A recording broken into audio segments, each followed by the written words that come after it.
എല്ലാ ഞായറാഴ്ചയും രാവിലെ ആകുമ്പോഴത്തേക്ക് നമ്മൾ ഡ്രസ്സൊക്കെ ചെയ്ത് നമ്മൾ റെഡിയായിട്ട് നമ്മൾ പള്ളിയിലോട്ട് നമ്മൾ വരാറുണ്ട്. നമ്മൾ പലപ്പോഴും നമ്മൾ ചിന്തിക്കാറുണ്ടോ, എന്തിനാണ് എല്ലാ ആഴ്ചയും നമ്മൾ പള്ളിയിലോട്ട് ഇങ്ങനെ വരുന്നത്? എല്ലാ ആഴ്ചയും എന്തിനാണ് പള്ളി വരുന്നത്? നിങ്ങൾ ഓൾറെഡി കുറേ പേര് ചിന്തിക്കുന്നുണ്ടാവും അത്. എല്ലാ ആഴ്ചയും എന്തിനാണ് പള്ളി വരുന്നത്? ചിലരൊക്കെ പറയാറുണ്ട്, ഞാൻ വീട്ടിൽ ഇരുന്നാലും ദൈവസാന്നിധ്യം അവിടെ ഉണ്ടല്ലോ, പള്ളിയിൽ മാത്രമല്ലല്ലോ ദൈവസാന്നിധ്യം, ഞാൻ വീട്ടിൽ ഇരുന്നാൽ പോരെ എന്ന് പറയുന്നവരുണ്ട്. ദൈവം നമ്മുടെ ജീവിതത്തിൽ, കർത്താവ് നമ്മെ വിളിച്ചു, നമ്മെ തിരഞ്ഞെടുത്തതിന് ശേഷം ദൈവം തിരഞ്ഞെടുത്തു, ഓക്കെ ശരി നിനക്ക് തിരഞ്ഞെടുത്തു എന്ന് പറഞ്ഞിട്ട് അവിടെ വിട്ടിട്ടല്ല കർത്താവ് പോകുന്നത്.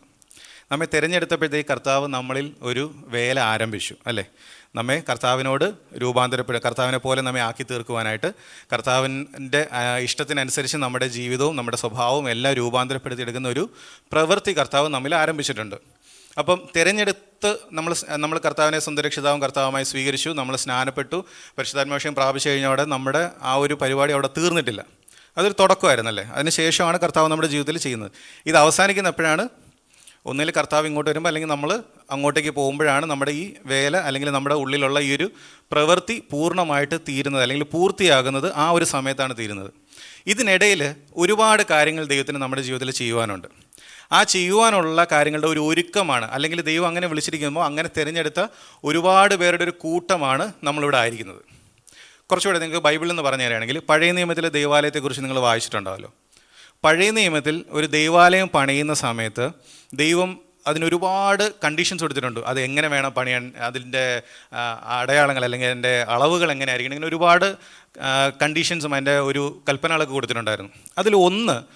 അതിലുള്ള കല്ലുകൾ, ആലയം പണിയാൻ ഉപയോഗിക്കുന്ന കല്ലുകളുണ്ടല്ലോ, ആ കല്ലുകൾ എങ്ങനെ ആയിരിക്കണം എന്നുള്ളതിനെക്കുറിച്ച് ഒരു കൽപ്പനയുണ്ട്. ആ കല്ലുകൾക്ക് കല്ലുകൾ പല ഷേപ്പുകളിലല്ലേ ഇരിക്കുന്നത്. കല്ല് ആലയത്തിലേക്ക് കൊണ്ടുവരുമ്പോൾ നിങ്ങൾക്കറിയാം, ചുടുകട്ടേക്ക് വരുമ്പോൾ എല്ലാം ഒരേ ഷേപ്പിലായിട്ടുള്ള സാധനമായിരിക്കും വയ്ക്കുന്നത്. അത് വെച്ചാൽ നമ്മൾ കെട്ടിടം പണിയുന്നത്. ഇതുപോലെ ആലയത്തിലേക്ക് കൊണ്ടുവരുന്ന കല്ലുകളും ഒരേ ഷേപ്പിലുള്ളതായിരിക്കണം. പക്ഷേ ഈ ഷേപ്പാക്കി എടുക്കേണ്ട പ്രോസസ്സ് നടക്കുന്നത് ദൈവാലയത്തിൽ വെച്ചല്ല, അത് ഈ കല്ല് വെട്ടിയെടുക്കുന്ന കുഴിയിൽ വെച്ചാണ് നടക്കുന്നത്. അത് 1 രാജാക്കന്മാരിലാണ് തോന്നുന്നത് പറഞ്ഞിട്ടുണ്ട്. ആലയം പണിയുന്ന സമയത്ത് ആലയത്തിനുള്ള കല്ലുകൾ വെട്ടുകുഴിയിൽ വെച്ച് കുറവ് തീർത്തിട്ട് വേണം എവിടെ കൊണ്ടുവരാൻ?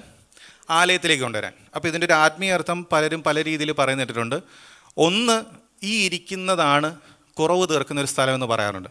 അതായത് ദൈവസഭ അല്ലെങ്കിൽ ദൈവാലയത്തിലേക്ക് നമ്മൾ കൂടി വരുമ്പോൾ, കുടുംബമായിട്ട് നമ്മളിവിടെ ഇരിക്കുമ്പോഴത്തേക്ക് ദൈവവചനത്തിലൂടെ ദൈവം നമ്മോട് സംസാരിക്കുന്നത്, ദൈവത്തിൻ്റെ പരിശുദ്ധാത്മാവ് നമ്മോട് ശുശ്രൂഷ ചെയ്യുന്നത്, ഇങ്ങനെയുള്ള ഒരുപാട് കാര്യങ്ങളിലൂടെ നമ്മുടെ ജീവിതത്തിലുള്ള കുറവുകളെ ദൈവം ഇവിടെ വെച്ച് എന്ത് ചെയ്യുന്നുണ്ട്? ചെത്തി വെടുപ്പാക്കി തിരുത്തുന്നുണ്ട്. കാരണം ഇവിടെ നിന്ന് കേൾക്കുന്ന ദൈവവചനങ്ങളും എല്ലാം നിങ്ങളെ കറക്റ്റ് ചെയ്യാനും അല്ലെങ്കിൽ നിങ്ങളുടെ ആത്മീയമായി നിങ്ങളെ മുന്നോട്ട് കൊണ്ടുവരാനും വേണ്ടിയുള്ള ദൈവവചനമാണ് കേൾക്കുന്നത്. 2 പറയാറുണ്ട്, നമ്മൾ ഈ ഭൂമിയിലായിരിക്കുമ്പോൾ ഈ ഭൂമി എന്ന് പറയുന്ന ഒരു വെട്ടുകുഴിയാണ്. ഇവിടെ നിന്നാണ് ദൈവം നമ്മളെ എന്ത് ചെയ്ത് വെട്ടിയെടുത്തത്. അപ്പോൾ ഇവിടെ വെച്ച് തന്നെയാണ് കുറവ് തീർക്കുന്നത്. കുറവ് തീർത്തിട്ട് എങ്ങോട്ടാണ് കൊണ്ടുവന്നത്? ദൈവാലയത്തിലേക്ക്, അല്ലെങ്കിൽ കർത്താവ് ഇരിക്കുന്നിടത്തേക്ക് ഒരാലയമായിട്ട് നമ്മളെ പണിയുവാനായിട്ട് നമ്മളെ കൊണ്ടുവന്നത്. അപ്പോൾ ഇവിടെ ഇരിക്കുമ്പോഴത്തേക്ക്, അല്ലെങ്കിൽ നമ്മളിവിടെ കൂടി വന്നിരിക്കുമ്പോഴത്തേക്ക് ദൈവം നമ്മെ കുറവ് തീർക്കുവാൻ വേണ്ടിയാണ് ദൈവം എന്ത് ചെയ്യുന്നത്? നമ്മളിവിടെ ആക്കി വെച്ചിരിക്കുന്നത്. നമ്മുടെ ജീവിതത്തിൽ വരുന്ന ഓരോ സാഹചര്യങ്ങളും, നമ്മൾ കടന്നു പോകുന്ന ഓരോ സിറ്റുവേഷൻസും നമ്മുടെ ജീവിതത്തിൽ നമ്മളെ ഓരോ കാര്യങ്ങൾ പഠിപ്പിച്ചും നമ്മളെ മെച്യൂരിറ്റിയിലേക്ക് കൊണ്ടുവന്നും ആ രീതിയിൽ നമ്മളെ വളർത്തിയെടുക്കുവാനാണ് ദൈവം ആഗ്രഹിക്കുന്നത്. ഒരു ഉദാഹരണം മാത്രം ബൈബിൾ എന്ന് പറഞ്ഞിട്ട് ഞാൻ പെട്ടെന്ന് നിർത്താം. നിങ്ങൾക്ക് എല്ലാവർക്കും അറിയുന്നൊരു സംഭവമാണ്, കർത്താവ് കാറ്റിനെയും കടലിനെയും ശാസിച്ച ആ ഒരു സംഭവം നിങ്ങൾക്കറിയാം. അത് 2-3 സുവിശേഷങ്ങളിൽ പറഞ്ഞിട്ടുണ്ട്. നിങ്ങൾ ആദ്യം നോക്കുകയാണെങ്കിൽ മർക്കോസ് എഴുതിയ സുവിശേഷത്തിൽ 4:37 ഒരു സംഭവം പറയുന്നുണ്ട്. അതിൽ കാറ്റും കടലും ഇങ്ങനെ വല്ലാണ്ട് പ്രശ്നമായ സമയത്ത് കർത്താവ് പടകിലുണ്ടായിരുന്നു. കർത്താവ് എന്ത് ചെയ്യുമായിരുന്നു? പടകിൽ അമരത്ത് തലയണ വെച്ച് ഉറങ്ങുകയായിരുന്നു. ആ ഒരു സംഭവം നമ്മളെല്ലാവരും വായിച്ചിട്ടുണ്ട്.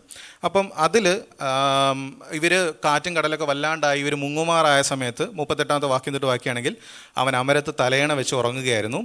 അവർ അവനെ ഉണർത്തി, ഗുരു, ഞങ്ങൾ നശിച്ചു പോകുന്നതിൽ നിനക്ക് വിചാരമില്ലയോ എന്ന് പറഞ്ഞു. അവൻ എഴുന്നേറ്റു, കാറ്റിനെ ശാസിച്ചു, കടലിനോട് അനങ്ങാതിരിക്കുക, അടങ്ങുക എന്ന് പറഞ്ഞു. കാറ്റമർന്നു, വലിയ ശാന്തതയുണ്ടായി. അത് കഴിഞ്ഞിട്ട് അതിൻ്റെ അവസാനത്ത് 41ാമത്തെ വാക്യം വരുമ്പോൾ ശിഷ്യന്മാർ ചോദിക്കുന്നൊരു ചോദ്യമുണ്ട്. അവർ വളരെ ഭയപ്പെട്ടു, കാറ്റും കടലും കൂടെ ഇവനെ അനുസരിക്കുന്നുവല്ലോ, ഇവൻ ആർ എന്ന് തമ്മിൽ പറഞ്ഞു. ഇങ്ങനെയാണ് ആ അധ്യായം അവസാനിക്കുന്നത്. അതായത് അവരുടെ ജീവിതത്തിൽ ആദ്യമായിട്ടുള്ളൊരു അനുഭവമായിരുന്നു. കാറ്റും കടലും ഇങ്ങനെ വല്ലാണ്ടായി. അവർക്ക് ഇതിനു മുമ്പും പ്രശ്നം ഉണ്ടായിട്ടുണ്ടാവും, പക്ഷേ അവരുടെ മാനുവൽ എഫേർട്ടിൽ അല്ലെങ്കിൽ അവരുടെ സ്വന്തം കഴിവിൽ എങ്ങനെയെങ്കിലുമൊക്കെ രക്ഷപ്പെട്ട് മുമ്പോട്ട് പോയി ഉള്ളൊരു അനുഭവം മാത്രമേ ഉള്ളൂ. അവരുടെ ജീവിതത്തിൽ ഈ സമയത്തൊരു പ്രശ്നം വന്നപ്പോൾ അവർക്ക് ആദ്യമായിട്ട് പുതിയതായിട്ടൊരു അനുഭവം, ഒരാൾ വന്നിട്ട് കാറ്റിനെയും കടലിനെയും ശാസിക്കുന്നു.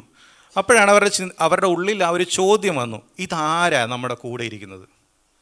ആരാ നമ്മുടെ കൂടെ ഇരിക്കുന്നത്? കാറ്റും കടലും വരെ ഇവൻ പറയുന്ന കേൾക്കുന്നുണ്ടെങ്കിൽ ഇവൻ ആരാണ് എന്നൊരു ചോദ്യം അവരുടെ ഉള്ളിൽ വന്നു.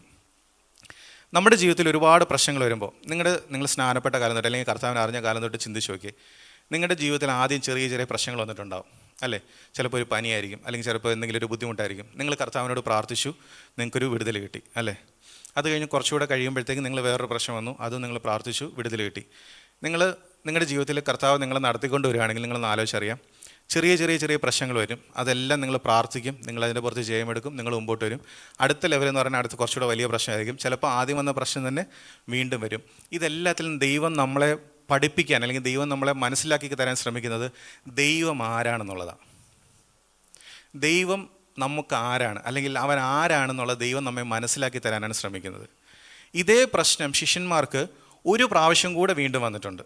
ഈ കാറ്റും കടലും എല്ലാം ഇങ്ങനെ വല്ലാത്തൊരു പ്രശ്നത്തിൽ കൂടെ പോയിട്ട് അവർ മുങ്ങുമാറായ സാഹചര്യം ഒരിടത്തും കൂടെ പറഞ്ഞിട്ടുണ്ട്. അതെവിടെയാണെന്ന് അറിയാം? മർക്കോസിൻ്റെ 2 അധ്യായം കഴിയുമ്പോൾ, മർക്കോസിൻ്റെ സുവിശേഷം 6-ാം അധ്യായത്തിൽ വരുമ്പോൾ 47 തൊട്ട് വായിക്കുമ്പോഴത്തേക്ക്, വൈകുന്നേരമായപ്പോൾ പടക് കടലിൻ്റെ നടുവിലും താൻ ഏകനായി കരയിലുമായിരുന്നു.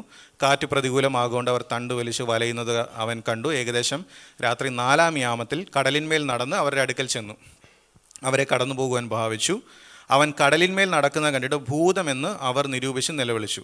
എല്ലാവരും അവനെ കണ്ട് ഭ്രമിച്ചിരുന്നു. ഉടനെ അവൻ അവരോട് ധൈര്യപ്പെടുവിൻ, ഞാൻ തന്നെ ആകുന്നു, ഭയപ്പെടേണ്ട എന്ന് പറഞ്ഞു. പിന്നെ അവൻ അവരുടെ അടുക്കൽ ചെന്നു, പടകിൽ കയറി, കാറ്റമർന്നു. അവർ ഉള്ളിൽ അത്യന്തം ഭ്രമിച്ച് ആശ്ചര്യപ്പെട്ടു. ഇതാണ് ആ ഭാഗം. പക്ഷേ ഇതിൽ ഒരു ഭാഗം മർക്കോസ് എഴുതിയ സുവിശേഷത്തിൽ വിട്ടുപോയിട്ടുണ്ട്. അത് നിങ്ങൾ മത്തായി എഴുതിയ സുവിശേഷത്തിലേക്ക് വരികയാണെങ്കിൽ ഇതേ ഭാഗം മത്തായി എഴുതിയ സുവിശേഷം 14:25 പറയുന്നുണ്ട്. അതിലും താഴോട്ട് വരുമ്പോഴത്തേക്ക് പറയുന്നു, 26 പറയുന്നുണ്ട്, അവൻ കടൽമേൽ നടക്കുന്നത് കണ്ടിട്ട് ശിഷ്യന്മാർ ഭ്രമിച്ചു, അതൊരു ഭൂതമെന്ന് പറഞ്ഞ് പേടിച്ച് നിലവിളിച്ചു. അപ്പം അതിന് അടുത്ത ഉടനെ യേശു പറയുന്നുണ്ട്, ധൈര്യപ്പെടുവിൻ, ഞാനാകുന്നു, പേടിക്കേണ്ട. ഇത് കഴിഞ്ഞിട്ടുള്ള സംഭവം മർക്കോസിൻ്റെ സുവിശേഷത്തിലില്ല. അതേതാണെന്നറിയാമോ? പത്രോസ്, കർത്താവേ, നീ ആകുന്നുവെങ്കിൽ ഞാൻ വെള്ളത്തിന്മേൽ നിൻ്റെ അടുക്ക വരേണ്ടതിന് കൽപ്പിക്കണം. ഇത് മർക്കോസ് എഴുതിയ സുവിശേഷത്തിൽ ഈ ഒരു ഭാഗം അവിടെ ഇല്ല. അതിന് മുമ്പുള്ളതുണ്ട്, ഇവർ ഭൂതമാണെന്ന് വിളിച്ചതും പേടിച്ചതും കർത്താവ് ധൈര്യപ്പെടുവിൻ, ഭയപ്പെടേണ്ട എന്നൊക്കെ പറഞ്ഞത് എല്ലാം അവിടെ ഉണ്ട്. പക്ഷേ പത്രോസിൻ്റെ ഈ ഒരു കാര്യം അവിടെ വിട്ടുപോയിട്ടുണ്ട്. നിങ്ങളൊന്ന് ആലോചിച്ച് നോക്കിയേ, ഈ ശിഷ്യന്മാർ 12 പേരും എല്ലാവരും ആദ്യത്തെ സാഹചര്യത്തിലൂടെ കർത്താവിൻ്റെ കൂടെ വന്നവരാ അല്ലേ? അവരെല്ലാവരും ചിന്തിച്ച് കാറ്റും കടലും കൂടെ ഇവൻ അനുസരിക്കുന്നുണ്ടെങ്കിൽ ഇവൻ ആരാണെന്ന് എല്ലാവരുടെയും ഉള്ളിൽ വന്നൊരു ചോദ്യം ഇവരെല്ലാവരും ചോദിച്ചതാണ്. പക്ഷേ അതിൽ പത്രോസ് മാത്രമേ ഒരു കാര്യം അവൻ്റെ മനസ്സിൽ പഠിച്ചുള്ളൂ, അല്ലെങ്കിൽ ആഴത്തിലിറങ്ങിയുള്ളൂ. ഈ ഒരാൾ വന്നിട്ട് പറയുകയാണെങ്കിൽ ഞാൻ കർത്താവാണ് എന്ന് കടലിൻ്റെ മുകളിൽ നടക്കുന്ന ഒരാൾ പറഞ്ഞെങ്കിൽ പത്രോസ് പറഞ്ഞു, കർത്താവെ അങ്ങാണെങ്കിൽ എനിക്കും ഇതിൻ്റെ പുറത്തൊന്ന് നടക്കണം. മനസ്സിലായിരുന്നു? ഇവർ ഒരേ പ്രശ്നത്തിൽ കൂടെ ആദ്യത്തെ ഒരു പ്രാവശ്യം വന്നു. അപ്പോൾ ഇവർക്ക് കർത്താവ് പറഞ്ഞു കൊടുത്തു, ഈ കാറ്റും കടലും എന്ന് പറയുന്നത് എൻ്റെ വാക്കിന് കീഴ്പ്പെട്ടിരിക്കുന്ന ഒരു കാര്യമാണെന്ന് കർത്താവ് അവരെ പഠിപ്പിച്ചു. ഇത് പഠിച്ചത് പത്രോസ് മാത്രമാണ്. കാരണം 2ാമത്തെ പ്രാവശ്യം വന്നപ്പോഴത്തേക്ക് പത്രോസ് മാത്രമേ പറഞ്ഞുള്ളൂ, കർത്താവെ നീയാണെന്നുണ്ടെങ്കിൽ എനിക്ക് നടക്കണം. ബാക്കിയുള്ളവരെന്താ ചിന്തിച്ച്, കാറ്റും കടലൊക്കെ പോയി സമാധാനമായി ശാന്തമായി എല്ലാം ഓക്കെ. പത്രോസ് മാത്രമേ പറഞ്ഞ, കർത്താവെ നീയാണെങ്കിൽ എനിക്ക് ഇതിൻ്റെ പുറത്ത് അടങ്ങണം, കാരണം നിൻ്റെ വാക്കിന് കാറ്റും കടലും അടങ്ങും. കർത്താവ് നമ്മളെക്കുറിച്ച് ഇത് തന്നെ ആഗ്രഹിക്കുന്നത്. നമ്മളെപ്പോഴും ഈ ഒരു ഭാഗം വായിക്കുമ്പോൾ പത്രോസ് കടലിൽ വീണുപോയി, കാറ്റിനെ നോക്കി എന്നൊക്കെ പറയെങ്കിലും അത് നമുക്കും പറ്റും. നമ്മൾ എത്രയൊക്കെ വിശ്വാസമുണ്ടെന്ന് പറഞ്ഞാലും, നമ്മൾ എത്രയൊക്കെ കർത്താവിൽ ഉറച്ചു നിൽക്കുമെന്ന് പറഞ്ഞാലും, ചില സാഹചര്യങ്ങൾ വരുമ്പോൾ നമ്മളൊന്ന് വീണു പോവും, നമ്മൾ ക്ഷീണിച്ചു പോവും, നമ്മൾ നിരാശപ്പെട്ടു പോവും. നമ്മൾ ചിലപ്പോഴെങ്കിലും ദൈവത്തോട് പറയും, കർത്താവ് എന്തിനാ ഇതൊക്കെ, എനിക്ക് വയ്യ, മടുത്തു എന്നൊക്കെ നമ്മൾ പറയും. പക്ഷേ ആ മടുക്കുമ്പോഴും അല്ലെങ്കിൽ തളർന്നു പോകുമ്പോഴും കർത്താവ് കരം പിടിക്കാൻ കൂടെ ഉണ്ടാവും. നമ്മളൊന്ന് താണു പോകുമ്പോഴത്തേക്ക്, നമ്മുടെ കാല് തെറ്റുമ്പോഴത്തേക്ക് പിടിക്കാൻ കൂടെ ഉണ്ടാവും. ഞാൻ എപ്പോഴും പറയുന്നൊരു കഥയാണ്. ഞാൻ പണ്ട് ജീസസ് ഫിലിം, കുഞ്ഞുനാൾ നിങ്ങളും കണ്ടിട്ടുണ്ടാവും, ജീസസ് ഫിലിം കാണുമ്പോഴത്തേക്ക് ഈ ഒരു ഭാഗം ഒരു ജീസസ് ഫിലിമിൽ കാണിക്കുമ്പോൾ നല്ല രസമാണ്. കർത്താവ് ഇങ്ങനെ കടലിൽ, അപ്പം ജീസസ് ഫിലിമിൽ അറിയില്ല, വളരെ ഇങ്ങനെ പൊയറ്റിക് ആയിട്ടൊക്കെയാണ് അവർ പറയുന്നത്. അപ്പോൾ ഈ പത്രോസ് വെള്ളത്തിൻ്റെ പുറത്ത് ഇങ്ങനെ നടക്കുന്ന, ഇങ്ങനെ പേടിച്ച് ഇങ്ങനെ നടക്കുന്ന സമയത്ത് പത്രോസ് വെള്ളത്തിൽ താണു പോകുമ്പോഴത്തേക്ക് കർത്താവ് കരനീട്ടി പിടിക്കുന്ന ഒരു സീന് ആ സിനിമയിൽ കാണിച്ചിരിക്കുന്നത് ഇങ്ങനെയാണ്. പത്രോസ് ഇങ്ങനെ സ്ലോ മോഷനിലാണ് ഇങ്ങനെ മുങ്ങുന്നത്, ഇങ്ങനെ കാല് പതുക്കെ അപ്പോൾ കർത്താവ് അവിടെ വന്നിട്ട് പറയും, അല്പവിശ്വാസിയെ നീ എന്തിനു ഭയപ്പെട്ടു എന്നൊക്കെ ചോദിച്ചിട്ട് പതുക്കെ വന്ന് കരം പിടിച്ചു. ഇങ്ങനെയാണ് ആ സിനിമയിൽ കാണിച്ചിരിക്കുന്നത്. പക്ഷേ നിങ്ങൾ ബൈബിളിൽ വായിച്ചറിയാം, പത്രോസ് താണ് തുടങ്ങുന്ന ആ മൊമെൻറ്റിൽ കർത്താവ് കൈ പിടിച്ചിട്ടാണ് പറയുന്നത്, നീ എന്തിനാ പിടിച്ചേ? കർത്താവ് ഡയലോഗൊക്കെ പറഞ്ഞ് തീർന്നിട്ട് പതുക്കെ വന്നല്ല പിടിച്ചത്. നമ്മൾ വീണു പോകുന്നു തുടങ്ങുന്ന സമയത്ത്, നമ്മൾ പോലും ചിന്തിക്കാത്ത സമയത്ത് കർത്താവിൻ്റെ കരം നമ്മോട് കൂടെയുണ്ട്. നമ്മളെ പിടിക്കുവാനും നമ്മളെ ധൈര്യപ്പെടുത്തുവാനും കർത്താവ് അവിടെ ഉണ്ട്.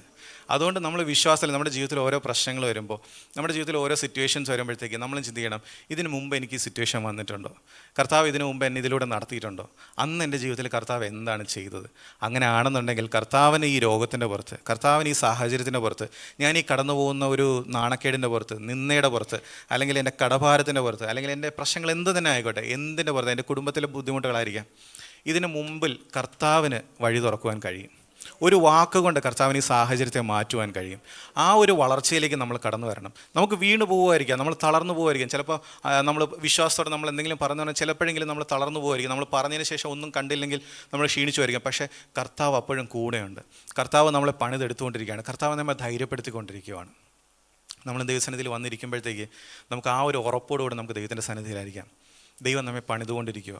ദൈവം നമ്മുടെ ഉള്ളിൽ ഓരോ പ്രവൃത്തി ദൈവം ചെയ്തുകൊണ്ടിരിക്കുക. നമ്മളിന്ന് ദൈവവചനം കേൾക്കാൻ പോകുമ്പോൾ ദൈവവചനത്തിലൂടെയും ദൈവം നമ്മോട് വീണ്ടും വീണ്ടും പറയുന്നതും ദൈവം നമ്മെ വീണ്ടും വീണ്ടും പഠിപ്പിക്കുന്നത് തന്നെ, മോനെ നീ തളർന്നു പോകാതെ, നീ ധൈര്യപ്പെട്ടിരിക്കുക, നിന്നെക്കുറിച്ചൊരു ഉദ്ദേശമുണ്ട്. ലേഖനത്തിലാണ് പറഞ്ഞിരിക്കുന്നത്, നാം എന്താകുമെന്ന് നമ്മൾ ഇതുവരെ അറിഞ്ഞിട്ടില്ല. നമ്മളെന്താണ് നമ്മുടെ ഉള്ളിൽ നടക്കുന്നത്, നമ്മുടെ ജീവിതത്തിൽ എന്താണ് നടക്കുന്നത് എന്നുള്ളത് നമുക്കറിയില്ല. നമുക്ക് ആകപ്പാടെ ചെയ്യാൻ പറ്റുന്ന കർത്താവിൽ ആശ്രയിക്കുക, കർത്താവിൽ ശരണപ്പെടുക, അത് മാത്രമേ ഉള്ളൂ. കഴിഞ്ഞ ആഴ്ച മോൾക്ക് കുറച്ച് അസുഖം ഉണ്ടായിരുന്നു. അപ്പോൾ ആശുപത്രി കൊണ്ടുപോയപ്പോഴത്തേക്ക് ഡോക്ടർ പറഞ്ഞു കുറച്ച് ബ്ലഡ് എടുത്ത് ടെസ്റ്റ് ചെയ്യണമെന്ന്. ആദ്യമായിട്ട് അവൾക്ക് ഇഞ്ചക്ഷൻ കൊടുക്കുന്നത്. അപ്പം അവൾ ഈ ഇഞ്ചക്ഷൻ എടുക്കാൻ വേണ്ടി, എന്ന് വെച്ചാൽ കുഞ്ഞായിരുന്നപ്പോൾ വാക്സിനേഷനൊക്കെ എടുത്തിട്ടുണ്ട്, പക്ഷേ എന്നാലും ഇഞ്ചക്ഷൻ എടുക്കാൻ വേണ്ടി പോകുമ്പോഴത്തേക്ക് ഇവൾക്ക് വലിയ ഐഡിയ ഇല്ല എന്താണ് സംഭവിക്കാൻ പോകുന്നത്. അപ്പം ഞാനും വൈഫും കൂടെയാണ് കൈയൊക്കെ പിടിച്ചു വെച്ച് ഇഞ്ചക്ഷൻ എടുക്കാൻ വേണ്ടി. അപ്പം സൂചി കുത്തണ കണ്ടപ്പോഴത്തേക്ക് ഇവൾ ഭയങ്കരമായിട്ട് കരഞ്ഞു. അപ്പം നോക്കിയപ്പോൾ ഞാനും വൈഫും കൂടെ കൈ പിടിച്ചു വെച്ച് കൊടുത്തിരിക്കുന്നത് സൂചി കുത്താനായിട്ട്. അപ്പം ഇവളിങ്ങനെ ഞങ്ങൾ നോക്കുന്നുണ്ട്, നല്ല രീതിയിൽ കരയുന്നതുകൊണ്ട് ഭയങ്കര ബഹളമാണ്. പക്ഷേ ഞാനൊന്ന് ആലോചിച്ചത്, ഞാൻ അത് കഴിഞ്ഞ് പുറത്തിറങ്ങി, അത് കഴിഞ്ഞ് കണ്ട എല്ലാവരുടെ പരാതി പറഞ്ഞു, എന്നെ കുത്തി എന്നൊക്കെ പറഞ്ഞ് ഭയങ്കര പരാതി പറഞ്ഞു. പക്ഷേ ഈ കൈ പിടിച്ച് വെച്ചു കൊടുത്ത ഞാനാണ്. അത് കഴിഞ്ഞ ഉടനെ അവൾ എൻ്റെ തോളിൽ തന്നെ വന്നിരുന്ന് കരഞ്ഞ് വിഷമമെല്ലാം പറഞ്ഞു തീർത്തു. അവൾ ചോദിച്ചില്ല എന്തിനാ എൻ്റെ കൈ പിടിച്ച് വെച്ചു കൊടുത്തേ, എന്തിനാ എൻ്റെ അടുത്ത് അങ്ങനെ ചെയ്തേ, അവൾക്കറിയാമോ ഇതിനാണ് ചെയ്യുന്നത്? എൻ്റെ കുഞ്ഞിനെ അറിയത്തില്ല. പക്ഷേ ആ വേദന കഴിഞ്ഞ ഉടനെ ആ വേദന ഒന്ന് കരഞ്ഞു തീർത്ത എൻ്റെ തോളിലാണ്. ദൈവം നമ്മെക്കുറിച്ച് ആഗ്രഹിക്കുന്നതാണ്. ചില സമയത്തെങ്കിലും ദൈവം നമ്മുടെ ജീവിതത്തിൽ ചില കാര്യങ്ങളുടെ ദൈവമാണ് നമ്മളെ കടത്തിവിടുന്നത്. അത് കരഞ്ഞു തീർക്കേണ്ടതും അത് പരാതി പറയാനും നമുക്കൊരു സ്ഥലം മാത്രമേ ഉള്ളൂ. അമ്മേ, അതുകൊണ്ട് നമുക്ക് ദൈവസന്നിധിയിൽ നമുക്ക് ഉറപ്പോടുകൂടെ ആയിരിക്കാം. ദൈവം നമ്മെ കൈവിടുകയില്ല. നാം ദൈവവചനത്തിൽ നിന്ന് കേൾക്കാൻ പോകുമ്പോൾ ആ ഒരു പ്രാർത്ഥനയോടെ ഒരുക്കത്തോടുകൂടെ ആയിരിക്കാം, കർത്താവേ എൻ്റെ ജീവിതത്തിൽ കർത്താവേ അങ്ങ് ആഗ്രഹിക്കുന്ന എന്താണോ അതെൻ്റെ ജീവിതത്തിൽ ചെയ്തെടുക്കണമേ എന്നുള്ളൊരു പ്രാർത്ഥനയോടുകൂടെ ആയിരിക്കാം. ഇന്ന് കേട്ട ഈ സന്ദേശം തീർച്ചയായിട്ടും നിങ്ങൾക്ക് അനുഗ്രഹമായിരുന്നു ഞങ്ങൾ വിശ്വസിക്കുന്നു. ഒരുപക്ഷെ നിങ്ങൾ ഇതുവരെയും ഈ ചാനൽ സബ്സ്ക്രൈബ് ചെയ്തിട്ടില്ല എങ്കിൽ ദയവായി ഇപ്പം തന്നെ ഒന്ന് സബ്സ്ക്രൈബ് ചെയ്യുക. ഈ സന്ദേശം മറ്റു ചിലർ കൂടി ഒന്ന് ഫോർവേഡ് ചെയ്ത് കൊടുക്കുക. നിങ്ങൾക്കിത് അനുഗ്രഹമായിരുന്നെങ്കിൽ തീർച്ചയായിട്ടും അത് മറ്റുള്ളവർക്കും ഒരു അനുഗ്രഹമായി തീരുവാൻ അത് കാരണമായി തീരും. God bless you.